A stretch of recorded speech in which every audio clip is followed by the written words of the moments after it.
Bom dia, bom dia. Bom dia a todos, sejam bem-vindos a essa nossa leitura e estudo do livro O Poder do Agora. A gente vai continuar esse estudo, né, que a gente começou no ano passado. Então, essa é a leitura 19ª e a gente vai continuar de onde a gente parou. Quem começou a leitura no ano passado, quiser revisar a leitura a partir do que está aí no YouTube, faça essa revisão para que não perca nada aí desse livro que tem sido bem interessante para nós, que é esse livro do Eckhart Tolle. E eu havia dito que quando a gente terminasse esse livro, a gente passaria por esse livro aqui, olha, que é O Poder da Consciência. E a gente realmente vai ler esse livro, mas antes da gente ir para ele, a gente vai ler esse aqui, que é o Praticando o Poder do Agora. Inicialmente, eu pensei que daria para trazer alguns exercícios para a gente fazer aqui mesmo, mas estou achando melhor fazer a leitura desse livro mesmo, para que a gente possa saber quais são as sugestões que ele traz, os exercícios que ele propõe. Então, terminando esse livro, a gente vai para esse, praticando, e depois a gente vai para o Poder da Consciência, do Neville Goddard, tá bom? Então, vamos lá. Poder do Agora. A gente continua, para quem tem essa edição, na página 105, ok? Então, bom dia a todos que vão chegando aí, quem está assistindo depois, deixe seus comentários aí. Não se esqueçam de se inscrever no canal, clicar no sininho para vocês serem avisados de novos vídeos, curtirem também, né, esse vídeo e deixarem os comentários do que vocês estão achando desse material aí, desse livro. Então, a gente vai para a página 105, em que ele fala sobre o Cristo, a realidade da sua divina presença.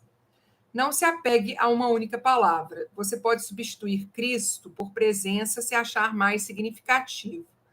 Cristo é a essência de Deus dentro de nós, ou o eu, ou o nosso eu interior, como às vezes é chamado no Oriente.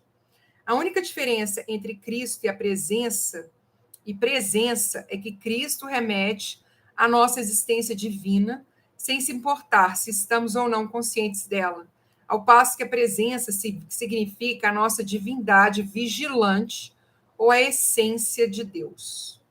Se admitirmos que não há passado nem futuro em Cristo, poderemos esclarecer muitos mal entendidos e falsas crenças sobre ele. Dizer que Cristo foi ou será é uma contradição.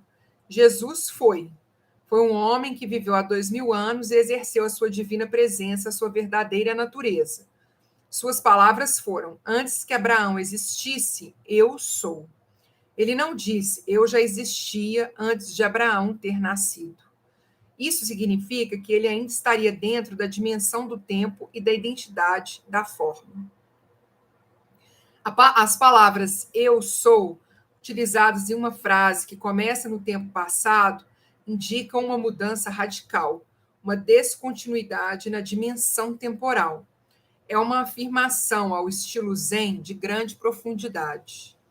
Jesus tentou transmitir diretamente, e não através de divagações, o significado de presença, de autorrealização. Ele foi além da dimensão da consciência, governada pelo tempo, e penetrou no domínio da eternidade. Foi assim que a dimensão de eternidade surgiu neste mundo. A eternidade não significa tempo sem fim, mas sim tempo nenhum. Olha, isso aqui é muito profundo, né? Então, aqui ele está trazendo uma percepção do Cristo, da importância que Cristo teve para trazer para nós uma consciência dessa presença no eu sou. Então ele fala: antes que Abraão existisse, eu sou. Então eles falam, a palavras eu sou, utilizadas em uma frase que começa no tempo passado, indica uma mudança radical, uma descontinuidade na dimensão temporal. Então, Jesus tentou transmitir diretamente, não através de divagações, o significado de presença e de autorrealização. Então, da força que eu tenho para a realização daquilo que eu venho fazer nesse planeta através da energia do eu sou. Então, ele não disse antes eu já existia antes de Abraão ter nascido. Agora, uma coisa importante, interessante, porque quando a gente for ler o Poder da Consciência, a gente vai justamente ver a respeito dessa força do eu sou, o que isso significa. Trazendo muito esse aprendizado que o Cristo trouxe. Agora, aqui também é interessante, quando ele fala, a eternidade não significa tempo sem fim, mas sim tempo nenhum. Assim, o homem Jesus se tornou o Cristo, um veículo de pura consciência. E qual é a própria definição de Deus na Bíblia? Será que Deus disse, eu fui e sempre serei? Claro que não. Isso teria conferido realidade ao passado e ao futuro, como se existisse um passado e existisse o futuro. E o que ele está falando que a eternidade é tempo nenhum. A eternidade é só aqui e agora. Deus diz, eu sou o que sou. Eu sou o que eu sou. É interessante porque nesse livro do Poder da Consciência, ele vai falar justamente, então, que a nossa consciência do eu sou é o nosso poder divino em nós. Então, ele fala, eu sou o que eu sou. Aqui não existe o tempo, só a presença. A segunda vinda do Cristo é uma transformação da consciência humana, uma mudança do tempo para a presença, para o agora, do pensamento para a consciência pura, e não a chegada de algum homem ou de alguma mulher. Se Cristo estivesse para chegar amanhã, revestido de alguma forma externa, o que ele ou ela poderia nos dizer além do seguinte: eu sou a verdade, eu sou a divina presença, eu sou a vida eterna, estou dentro de você, estou aqui, eu sou o agora. É importante a gente também pensar que uma outra reflexão que o Neville faz a respeito das frases do eu sou, é que ele não fala assim, eu, Jesus, ou eu, o Cristo, sou a verdade. Eu, o Cristo, eu, Jesus, sou a divina presença. É como se fosse eu sou. Então, a minha consciência é a verdade. A minha consciência carrega a verdade. A minha consciência é o divino. Eu sou a verdade. Eu sou. E não o Cristo é. Então, a gente vai fazer também essas reflexões quando a gente lê o Poder da Consciência. Nunca personalize Cristo. Não dê uma forma de identidade a Cristo. Avatares, mães divinas, mestres iluminados, os pouquíssimos que realmente são, não têm nada de especial como pessoas. Como não tem de sustentar o ego, defendê-lo ou alimentá-lo, são mais simples do que as pessoas comuns. Qualquer pessoa com um ego forte os olharia como insignificantes, ou mais provavelmente nem os veria. Se você for atraído para um professor iluminado, é porque já existe presença bastante em você para reconhecer a presença no outro.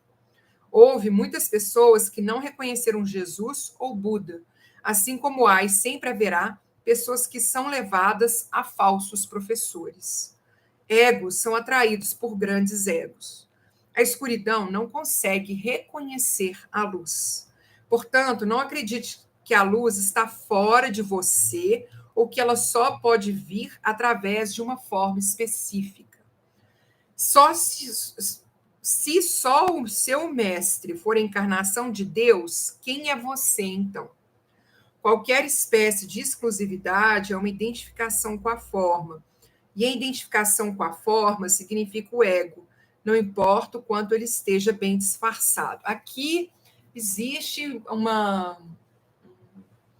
provavelmente algo que contraria um pouco as crenças das pessoas que seguem, que são cristãs, né? Porque ele fala assim, olha, se só o seu mestre for a encarnação de Deus, quem é você então? Uma coisa não exclui a outra. Vou falar apenas para a gente refletir, tá? Não é o meu mestre. Se Cristo é a encarnação de Deus, eu sou filho de Deus e não a encarnação dele. Nós não somos deuses. Nós trazemos a nossa centelha divina dentro de nós. Então, Se só o seu mestre foi a encarnação de Deus, quem é você, então? Eu sou filho de Deus, não a encarnação dele, tá? Então, essa pergunta dele, para mim, é uma pergunta que traz um certo impacto, né? Como se fosse assim, olha, se só Jesus, se só o Cristo for a encarnação de Deus, quem é você? Você não é ninguém. Então, não necessariamente vejo dessa forma. Depois vocês colocam aí o que vocês pensam. Qualquer espécie de exclusividade é uma identificação com a forma. E a identificação com a forma significa o ego, não importa o quanto ele esteja bem disfarçado. Isso aqui, para mim, o que ele falou não faz o menor sentido. O fato de identificar Cristo como o Deus vivo na Terra não faz para mim uma identificação com a forma. Que forma? Forma o quê? Humana? Forma de Deus? Forma do homem? O que isso significa? Então, isso aqui, para mim, realmente não faz nenhum sentido dentro daquilo que eu acredito, mas pode fazer sentido para você, obviamente, né? Dentro do que você acredita. E aí fala que o ego não importa o quanto ele esteja, ele significa ego.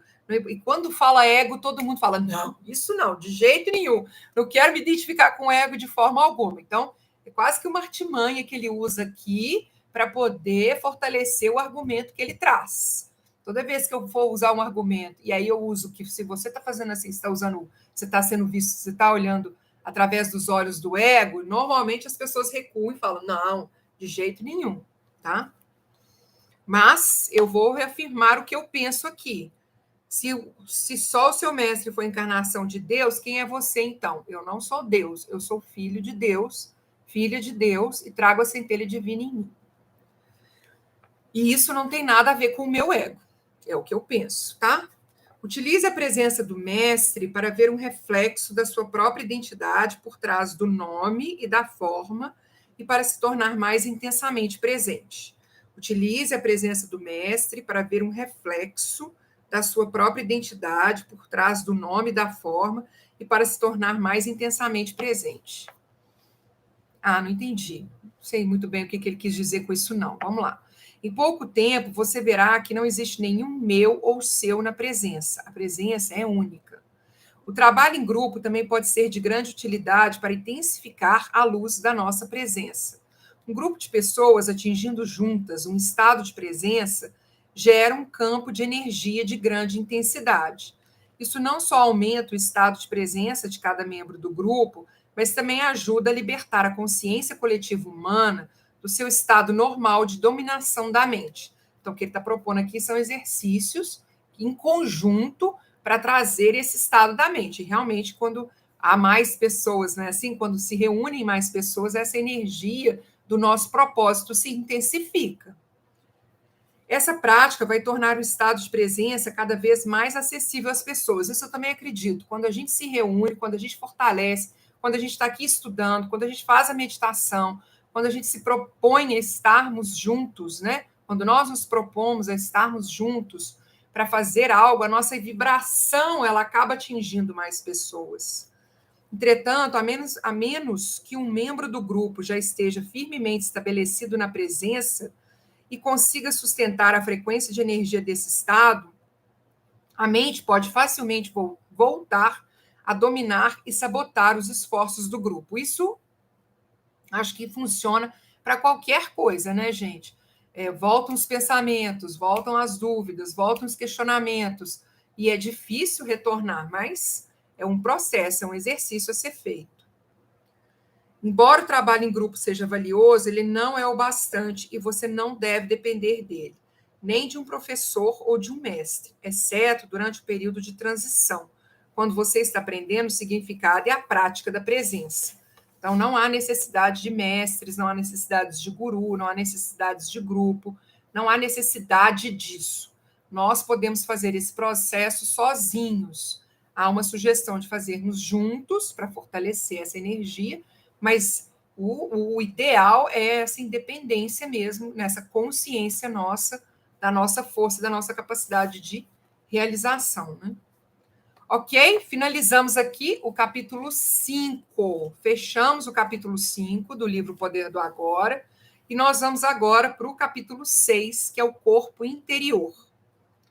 Então, o ser é o seu interior mais o ser, é o seu eu interior mais profundo.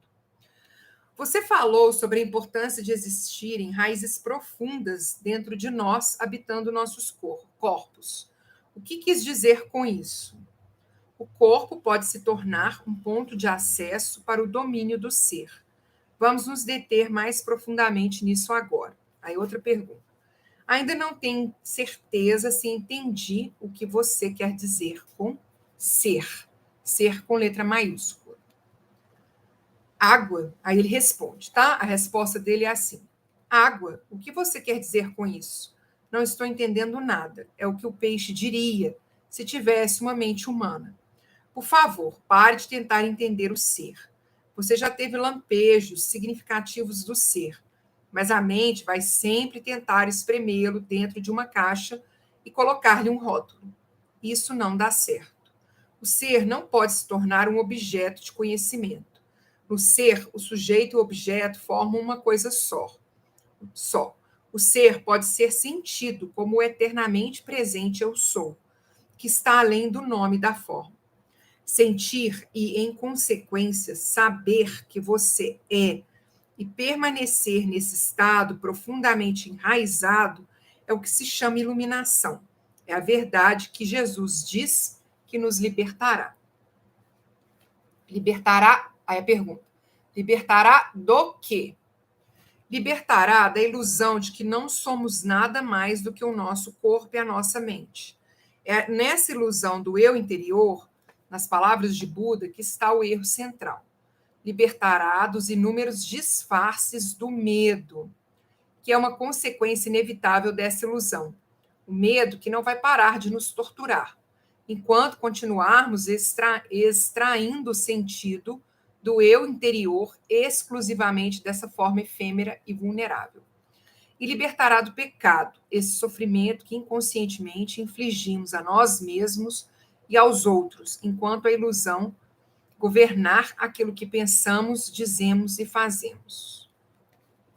Bom dia para todos que chegaram, sejam bem-vindos. Não se esqueçam de se inscrever no canal, dar um like nesse vídeo e clicar no sininho para vocês serem avisados de quando os próximos vídeos forem postados e a gente começar as gravações também, ok?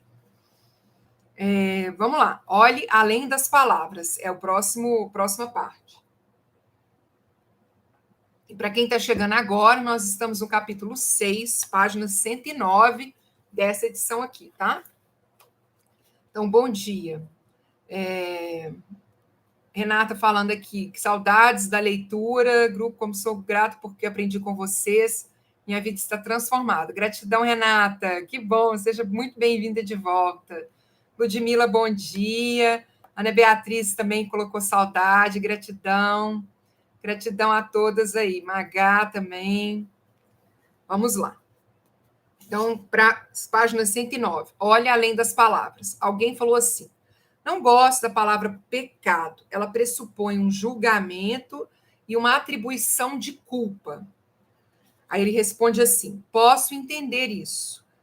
Durante muitos séculos, foram se acumulando interpretações erradas em torno da palavra como pecado, devido à ignorância, à incompreensão ou a um desejo de controle, embora todos contenham um fundo de verdade. Se você não for capaz de olhar para além de tais interpretações e, por isso, não reconhecer a realidade para a qual a palavra aponta, então não a use. Não se prenda às palavras. Uma palavra nada mais é do que um meio para atingir um fim. É uma abstração, tal qual um letreiro em forma de seta em um poste. Uma palavra aponta para além dela mesma. A palavra mel não é o mel. Você pode estudar e falar a respeito de mel pelo tempo que quiser, mas não vai saber o que é enquanto não prová-lo. Depois de provar, a palavra perde a importância e não ficamos mais presos a ela. De forma semelhante, podemos falar ou pensar sobre Deus, sem parar pelo resto da vida. Desculpa, vou mudar aqui a entonação. De forma semelhante, podemos falar ou pensar sobre Deus, sem parar pelo resto da vida, sem parar pelo resto da vida. Mas será que isso significa que conhecemos ou que tivemos uma rápida visão da realidade para a qual a palavra aponta, ela não passa de um apego obsessivo a um letreiro no poste, um ídolo mental. O contrário também acontece. Bom dia, Ludmila, seja bem-vinda. Se por alguma razão não gostamos da palavra mel, pode ser que jamais o experimentemos. Se você tem uma forte aversão à palavra Deus, o que é uma forma negativa de apego, pode estar negando não só a palavra, como também a realidade para a qual ela aponta. Você estará se privando da possibilidade de vivenciar essa realidade. Tudo isso tem, naturalmente, uma relação direta com o fato de estarmos identificados com as nossas mentes. Então, o que ele está falando aqui é que falar de Deus, usar a palavra Deus, não deveria gerar um incômodo. Gera porque existe alguma relação que nós estamos fazendo com a nossa mente. No caso do Ho'oponopono, com alguma memória que nós temos. Portanto, se uma palavra não significa mais nada para você, jogue-a fora e use outra que signifique. Se você não gosta da palavra pecado, chame-a então de inconsciência ou insanidade.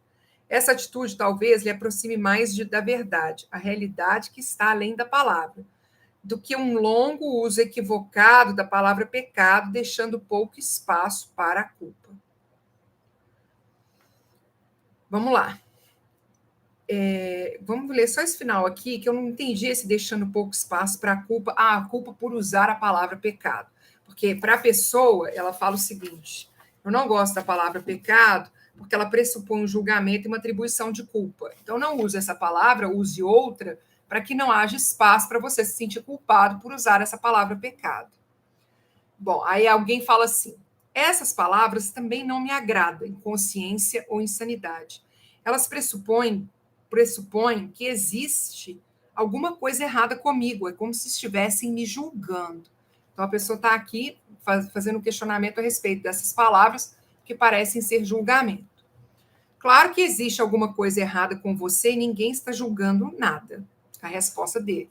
Então, ela fala assim, ó, essas palavras também não me agradam. Elas pressupõem que existe alguma coisa errada comigo. É como se estivessem me julgando. Aí ele fala assim, claro que existe alguma coisa errada com você. E ninguém está julgando nada. Sem querer ofender, mas você não pertence à raça humana que matou mais de 100 milhões de membros da própria espécie somente no século XX? Aí ela vai perguntar, você quer dizer que existe culpa por associação? Aí ele responde, não é uma questão de culpa, mas enquanto a mente nos governar, fazemos parte da insanidade coletiva. Talvez você não tenha olhado profundamente para dentro da condição humana sob o domínio da mente. Abra os olhos e veja o medo, o desespero, a inveja e a violência que penetra em tudo. Atente para a crueldade e os sofrimentos abomináveis, em uma escala jamais imaginada, que os homens infligiram e continuam a infligir a outros homens, assim como a outras formas de vida. Você não precisa condenar, apenas observe. Isso é pecado. Isso é insanidade. Isso é inconsciência. E inconsciência é uma boa palavra, porque ela significa que eu não tenho ainda a consciência, mas no momento que eu tenho a consciência, eu tenho a responsabilidade, já posso escolher diferente. Mas é isso. Acima de tudo, não esqueça de observar a sua própria mente. Busque nela a raiz da insanidade, a raiz da sua inconsciência, a raiz daquilo que você continua fazendo e muitas vezes faz sem consciência mesmo, que você sabe que está gerando algum tipo de mal. Vamos lá. Açuque, feliz 2022. Nem desejei feliz 2022, nós já estamos aí no mês de fevereiro, né? Mas é isso mesmo, gratidão, querida. Feliz ano novo para todos nós. Bom dia, Adriana, gratidão, querida, estamos de volta. Aí a Ludmila fala assim, ó, igual a palavra obrigado, troquei por grata e trabalho, troquei por possibilidades. Esse fulano dá muito trabalho, isso dá muito trabalho para fazer, obrigada. Para mim, sou obrigada a agradecer. Então, em vez de usar as palavras obrigado e trabalho, então, por exemplo, fulano dá muito trabalho, eu ponho, fulano me dá muitas possibilidades. Muito bom, né? É isso aí, né, Ludmila? É isso que você quis dizer? Então, fulano me dá muito trabalho? Não, fulano me dá muitas possibilidades de pensar em novas alternativas, de como resolver isso, oportunidades de purificação de memórias, etc. Muito bom. Então, mesma coisa com a palavra obrigada. Não sou obrigada, então entra com a palavra sou grata. Então, o que ela está falando aqui nos comentários é justamente que as pessoas estão questionando ele aqui em relação ao uso de palavras, né?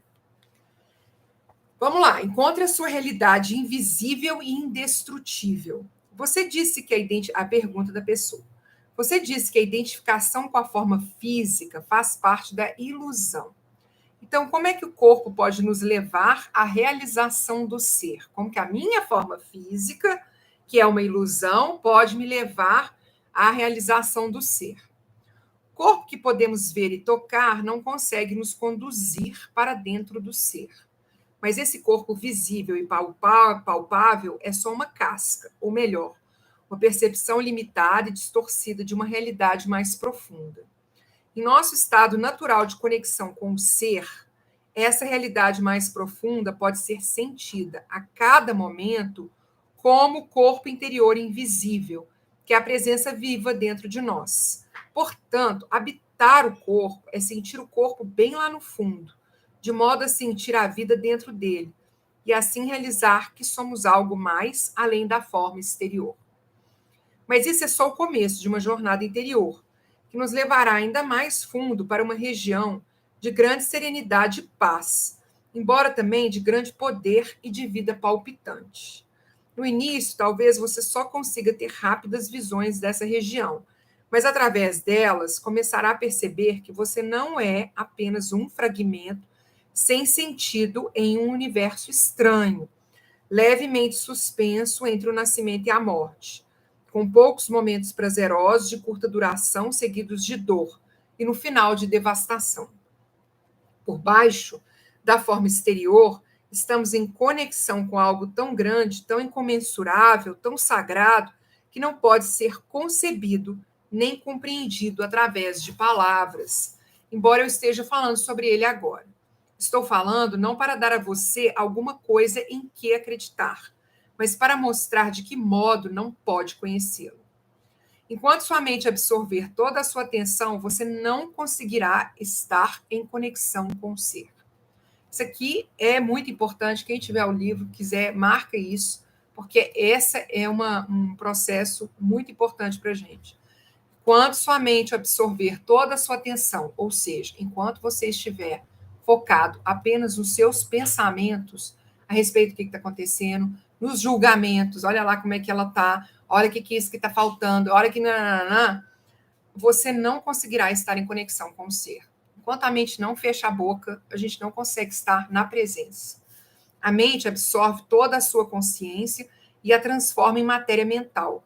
Você não consegue parar de pensar. O pensamento compulsivo se tornou uma doença coletiva. Eu concordo plenamente com ele. A gente não consegue parar de ficar pensando. E quando a gente para de pensar, a gente fica entediado, a gente fica incomodado, a gente fica aborrecido, é um incômodo. Tudo que você achava que sabia a seu respeito passa a se originar da atividade mental.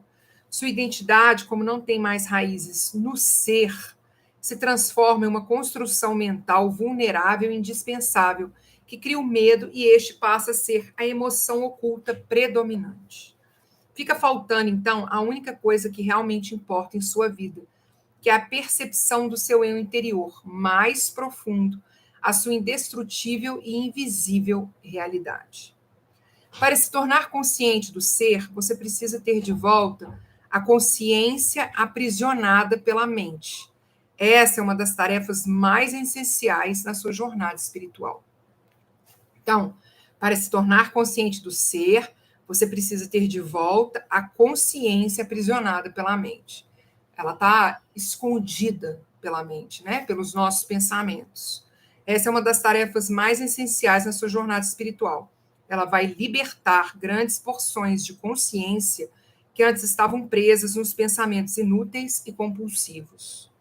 Uma forma eficaz de realizar essa tarefa é desviar o foco da atenção do pensamento e dirigi-lo para o interior do seu corpo, onde o ser pode ser percebido numa primeira etapa, como o campo de energia invisível que dá vida àquilo que você entende como seu corpo físico. Então, aqui ele dá um exercício para ser realizado por nós, para quando nós estamos com os pensamentos descontrolados.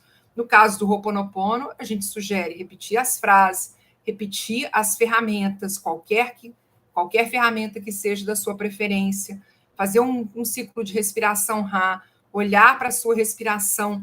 Um exercício que eu gosto também é contar 100 respirações. Então, 1, 2. Então, você vai contando até 100. Pode começar por 50, que é uma forma de equilibrar, né? Controlar um pouco esses pensamentos, trazer um pouco mais de equilíbrio da conexão entre mente consciente e mente subconsciente, que é a nossa criança interior, através dessa respiração, que aí a gente vai trazendo esse equilíbrio e a mente consciente não fica descontrolada, enlouquecida, que a gente sabe que muitas vezes é o que ela faz, né?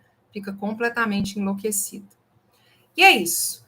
Queridas, queridos, muita gratidão pela presença de vocês hoje, gratidão pela contribuição de vocês. Lembrando que as nossas leituras vêm com esses comentários de vocês para que nós possamos trocar, leitura e estudo. Então, eu não faço apenas a leitura. Eu faço a leitura, deixo meus comentários, leio os comentários de vocês, converso com vocês aqui ao vivo, e nós vamos fazer isso amanhã novamente, às 9h45, aqui no canal do YouTube. Mais uma vez, não se esqueçam de se inscrever no canal, deixar o like aqui no vídeo de hoje e clicar no sininho para que vocês possam receber notificações de quando novos vídeos chegarem, ok? E agradeço muito a presença de vocês aqui hoje e espero por vocês amanhã, às 9h45, para a gente continuar o livro Poder do Agora. Nós vamos terminar com esse exercício que ele sugeriu aqui, que é uma forma eficaz, que é desviar o foco da atenção do pensamento e dirigi-lo para o interior do seu corpo, onde o ser pode ser percebido numa primeira etapa. Ok? Mahalo de coração, muita gratidão e até amanhã para a gente continuar essa leitura na página 112 com o título Conecte-se com o seu corpo interior. Então a gente vai ver um pouquinho mais sobre isso. Até amanhã. Aloha. Tchau, tchau.